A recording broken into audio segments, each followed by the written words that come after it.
Au début du XXe siècle, des archéologues occidentaux effectuent des fouilles dans la vallée des rois, en Égypte.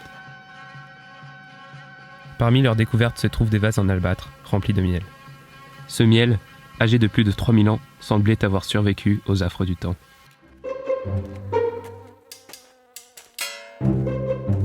Présent lors de l'expédition, l'égyptologue britannique Arthur Weigall dit dans ses mémoires: La sensation de me retrouver en train de regarder un pot de miel âgé de 3500 ans, aussi liquide et collant que celui qu'on prend pour déjeuner, était irréel au point que je me demandais si tu fous en train de rêver. Gaston Maspero, archéologue d'origine italienne, écrit avec plus de romantisme dans une lettre à sa femme. C'était un miel presque liquide qui n'avait pas perdu son parfum. Une guêpe vint rôder gloutonément autour du goulot. Il fallut l'écarter à coups de mouchoir pour l'empêcher de prélever sa part de ce miel boutiné il y a plus de 3000 ans par les abeilles antiques.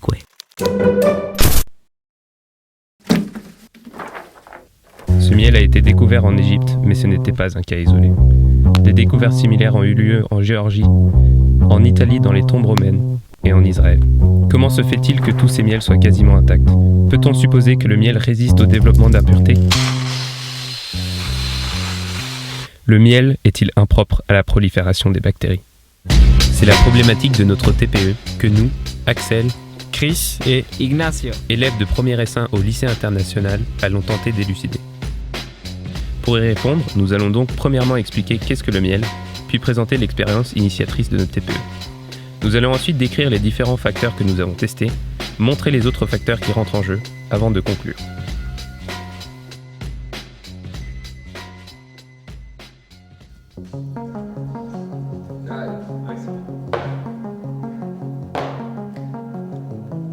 Donc qu'est-ce que le miel? Le miel est une substance sucrée produite par les abeilles mellifères à partir du nectar des fleurs, qu'elles emmagasinent dans les rayons de la ruche pour en nourrir leurs larves. Son processus de fabrication est assez complexe. Le miel doit subir plusieurs étapes avant d'être prêt pour la récolte et ensuite la consommation. Par exemple, les abeilles butinent le nectar dans les fleurs, puis se le passent de jabot en jabot avant de l'entreposer dans une alvéole, qui sera scellée pour préserver le miel de l'humidité et de toute impureté. Nous avons tout d'abord voulu ensemencer des bactéries dans le miel pour observer leur réaction. L'expérience d'ensemencement a été l'expérience initiatrice de notre TPE, car après tout, nous cherchions à savoir si les bactéries étaient vraiment incapables de se développer dans le miel. Nous avons imaginé 4 cas de figure. Dans chaque cas, nous avons utilisé une boîte de pétri remplie de 10 ml de gélose nutritive. Dans le cas témoin, nous avons simplement placé les bactéries dans la boîte. Dans le deuxième cas, nous avons placé le miel au-dessus des bactéries. Dans le troisième cas, nous avons mis le miel en dessous des bactéries. Dans le quatrième et dernier cas, nous avons mélangé bactéries et miel ensemble. On s'attendait à un développement normal dans le cas témoin. Une mort des bactéries dans le cas 2 et 3. Et pour le quatrième, on s'attendait à un développement moindre que dans le témoin. Nous avons réalisé cette expérience au sein du laboratoire du lycée international en champ stérile. Car si le miel a résisté aux pyramides et au temps, c'est grâce à ses propriétés biocides. C'est ce que nous testons dans cette expérience. Une semaine plus tard, nous avons sorti les boîtes de l'étuve à 30 degrés et avons observé les résultats suivants. Le cas témoin correspondait à nos attentes, tout comme les cas 3 et 4. Le cas 2, cependant, fut une surprise. En conclusion, alors que le miel possédait du glucose et qu'il y avait de l'air dans la boîte, les bactéries ne semblaient manquer de rien pour survivre. Cependant, elles sont mortes dans le cas 3. On peut émettre l'hypothèse que le miel ne fournit rien qui puisse satisfaire les besoins des bactéries. Après ces ensemencements, nous avons entrepris de chercher pourquoi de tels résultats et nous avons donc testé plusieurs facteurs. En premier lieu, nous avons voulu savoir si le pH du miel était trop basique ou trop acide par rapport au pH optimal à la survie de bactéries. Nous avons donc trempé un pH mètre dans le miel et celui-ci a affiché 4,8, soit un pH plutôt acide. D'après nos recherches, les bactéries utilisées meurent quand le pH est inférieur à 4,5. De plus, le pH du miel peut varier entre 3,5 et 5,5, notre pot de miel se situant à 4,8. En revanche, les bactéries prolifèrent avec un pH aux alentours de 7. On peut donc en conclure que le pH du miel ne tue pas forcément les bactéries, mais du moins les affaiblit sensiblement. Nous nous sommes ensuite demandé si la viscosité rentrait aussi en jeu. Pour ce faire, nous avons réalisé une expérience qui consiste à lâcher une bille dans un tube à essai rempli de miel. Nous avons marqué 2 repères sur le tube à essai et avons mesuré le temps pris par une bille de métal pour parcourir cette distance. La bille avait une masse de 2 grammes et à l'aide d'un écarteur, nous avons mesuré que la bille avait un diamètre de 0,8 cm.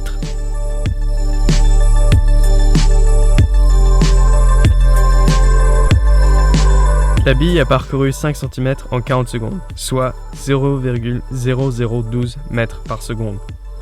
Le volume de la bille est égal à 4/4 fois pi fois le rayon au cube, soit 0,27 cm3. La masse volumique de la bille est donc de 7,41 g par cm3. La masse volumique du miel est égale à 1,37 g par cm3. Or, la viscosité du miel est donnée par 2 fois le rayon de la bille au carré, divisé par 9 fois la vitesse en mètres par seconde. Le tout multiplié par la différence entre la masse volumique de la bille et la masse volumique du miel. Nous avons trouvé que la viscosité du miel est égale à 0,0026 pascal mètre par seconde, sachant que la viscosité d'un solide est de 0 et celle de l'eau est de 1. Le miel est donc très visqueux.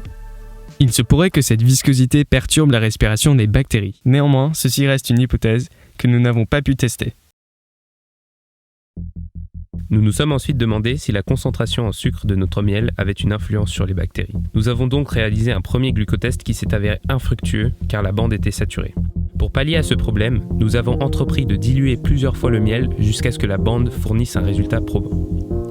Nous avons fait une première solution diluée 10 fois qui a saturé la bande. Nous avons redilué 20 fois cette solution mais la bande était encore saturée. Nous avons donc dû tremper une bande de glucotest dans une solution diluée 2000 fois pour voir un résultat. La bande affichait 2 grammes par millilitre, soit 40 kg par litre. Ce résultat confirme la proportion astronomique de sucre dans le miel, même s'il est à considérer avec précaution, puisque le nombre de dilutions rend nos résultats moins précis. Après ces résultats, nous avons voulu savoir si cette quantité de sucre contribuait aux effets antibactériens du miel. Nous avons donc testé ceci à l'aide d'ensemencement de bactéries dans des solutions sucrées de plus en plus concentrées. Nous nous sommes dit que plus une solution était saturée en sucre, moins la bactérie avait de chances de survivre. Nous avons donc préparé 4 solutions. Une première à 0,5 g de glucose par millilitre, une autre à 1 g de glucose par millilitre, une troisième à 20 g par millilitre et enfin une dernière à la concentration de notre miel, soit 40 g par millilitre. Nous avons utilisé 4 boîtes de pétri avec de la gélose nutritive sur laquelle on a posé le mélange, ici en verre, de bactéries et de solutions sucrées correspondantes. Dans le premier cas, nous avons remarqué un développement élevé de bactéries, ce qui est normal vu que les bactéries avaient tout pour survivre, avec la gélose et le glucose. Dans le deuxième cas, les bactéries se sont développées pareillement que dans le premier cas. Par contre, lorsque nous sommes montés à 20 puis 40 g par millilitre, les bactéries ne sont simplement pas développées. En bilan, lorsqu'elles sont dans un milieu saturé en sucre, comme le miel, les bactéries meurent. Notre hypothèse a été validée. Après l'ensemencement avec l'échelle de sucre, nous avons émis une hypothèse. Étant donné que les Escherichia coli sont aérobies, peut-être que le sucre en abondance déséquilibre leur réaction de respiration et rend le dioxygène réactif limitant. On doit d'abord trouver le volume de la boîte de pétri pour trouver le nombre de moles de dioxygène. La boîte de pétri a un rayon de 4,25 cm et une hauteur de 1,1 cm. Or, le volume de la boîte de pétri s'exprime de la manière suivante. Pi fois le rayon au carré fois la hauteur, soit 62,39 cm3, soit 62,39 ml. Puisqu'il y a 10 ml de gélose et que la couche sucre-bactérie est trop insignifiante, il y a donc 52,39 ml d'air dans la boîte. L'air est composé à son tour de 21% de dioxygène. Il y a donc 11,0019 ml de dioxygène dans la boîte de pétri. Or, PV égale nRT, avec P la pression en pascal, V le volume molaire, N le nombre de moles de gaz, ici 1, R la constante universelle des gaz parfaits, et T la température en Kelvin. En réarrangeant l'équation, on obtient V égale nRT sur P. On obtient un volume molaire de 0,024 m3 par mol, et finalement 24 fois 10 puissance 3 ml par mol. N égale le volume du gaz sur le volume molaire. On obtient 4,6 fois 10 puissance moins 4 mol de dioxygène dans la boîte de pétri. On dresse le tableau d'avancement en mol, mais on se rend vite compte que même dans le cas où l'on met 0,003 mol de sucre, cas où les bactéries ont survécu, le dioxygène est le réactif limitant, car 0,003 est plus grand que 4,6 fois 10 puissance moins 4, et que le coefficient stoichiométrique de dioxygène est plus élevé dans la réaction que celui du sucre. On en conclut finalement que cette hypothèse était fausse. Veamos ahora un modelo simplificado con dos líquidos. A pesar de existir la barrera, se divide en dos partes, ya que todas las partículas pueden pasar a través de los poros. Nous avons émis alors une autre hypothèse. La mort des bactéries serait due au phénomène de la pression osmotique. Deux solutions de concentration en solutés différentes, séparées par une membrane semi-perméable, cherchent toujours à s'équilibrer, la solution la moins concentrée passant dans la solution la plus concentrée pour la diluer. La membrane d'Escherichia coli étant semi-perméable, le cytoplasme et nos solutions ont donc cherché à s'équilibrer. Dans les cas où nos solutions avaient une concentration de 20 et 40 grammes par millilitre de sucre, la différence de concentration était si élevée que la pression osmotique était trop forte et donc a conduit à l'éclatement de la membrane et à la mort de la bactérie. Malgré le fait que nous n'avons pas pu tester ce phénomène, nos recherches nous montrent que notre hypothèse est validée. Après avoir testé tous ces facteurs et en poursuivant nos recherches, nous nous sommes rendus compte que d'autres facteurs entraient aussi en jeu, et notamment des protéines. Une des protéines qui contribue aux propriétés antibactériennes du miel est la défensine 1. Or, nous avons découvert que cette protéine est aussi présente dans le lait maternel. Nous avons donc entrepris de nous en procurer. Donc on voudrait récupérer un tout petit peu de lait maternel, faire une électrophorèse. Ce fut un échec. Heureusement, grâce à Madame Hoffman et son enfant, nous en avons obtenu. À l'aide d'une électrophorèse, une expérience qui consiste à faire migrer des protéines grâce à un courant électrique, nous avons cherché à montrer la correspondance d'une protéine entre le miel et le lait maternel. Néanmoins, la proportion de protéines dans le miel étant très faible, la trace a disparu très vite. En bilan, nous avons observé que les protéines des deux solutions ont migré vers la même électrode, et que les tâches correspondent à peu près. Nous en avons conclu qu'il y avait très probablement une protéine en commun entre le lait et le miel, mais qu'il se pourrait que ce ne soit pas celle que nous voulions isoler. Par manque de moyens financiers, nous n'avons pas pu prouver les effets biocides de cette protéine. En effet, la défensine 1 coûte près de 400 € pour 20 microgrammes. L'inhibine, quant à elle, est une autre protéine présente dans le miel qui retarderait la mitose des cellules germinales. Chez l'humain, elle est produite par les cellules de Sertoli, qui constituent l'épithélium des tubes séminifères. Pour les mêmes raisons financières, nous n'avons pas pu tester ces effets. Le miel contient aussi, en petite quantité, du peroxyde d'hydrogène, qui serait efficace dans l'élimination de bactéries anaérobies, comme par exemple le tétanos. Les Escherichia coli étant aérobies, nous n'avons pu le tester, car il n'a aucune influence sur elles. Cependant, grâce à nos recherches, nous sommes sûrs que tous ces facteurs jouent un rôle important dans les capacités antibactériennes du miel.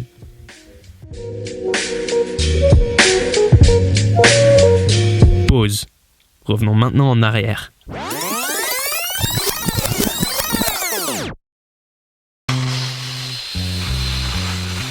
Le miel est-il impropre à la prolifération des bactéries ? Eh bien oui, et ce, grâce à plusieurs facteurs. D'abord son pH, acide, très proche de la limite de survie des Escherichia coli, mais aussi sa viscosité, qui pourrait empêcher la respiration normale des bactéries aérobies. Et puis sa très forte concentration en sucre, qui augmente la pression osmotique et la conduit à la mort des bactéries. Et enfin d'autres actifs, comme la défensine 1, l'inhibine ou encore le peroxyde d'hydrogène.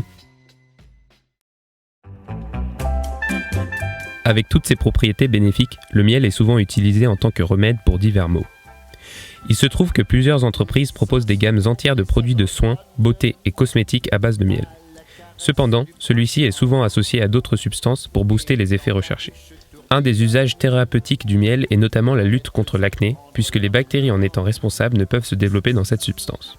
J'ai donc entrepris de m'appliquer du miel sur le front pendant une semaine. J'en ai conclu que le remède n'est pas miracle, mais qu'il marche tout de même et qu'il pourrait être très efficace sur d'autres types de peau. Sur les fleurs qui s'ouvrent à peine, elles butinent leur pistil pour en extraire... Donc, nous tenons tout d'abord à remercier nos deux professeurs accompagnateurs et à l'équipe du labo du lycée international qui nous ont toujours montré la bonne voie et donné d'excellents conseils. Petite mention spéciale à Madame Hoffman et Esme, sa fille, que nous remercions d'ailleurs d'avoir choisi le bon moment pour naître et d'avoir accepté de donner son lait à la science. Donc voilà, cette vidéo s'achève. On espère que vous avez pris autant de plaisir à la regarder que nous à la faire. C'est la fin de la production de notre TPE, un travail de 6 mois que nous avons réalisé avec passion, unité et rigueur, tout en surmontant les différents obstacles qui se sont présentés à nous. Mais comme dit le proverbe sénégalais, Celui qui veut du miel doit avoir le courage d'affronter les abeilles. Fou est tellement évident que je trouve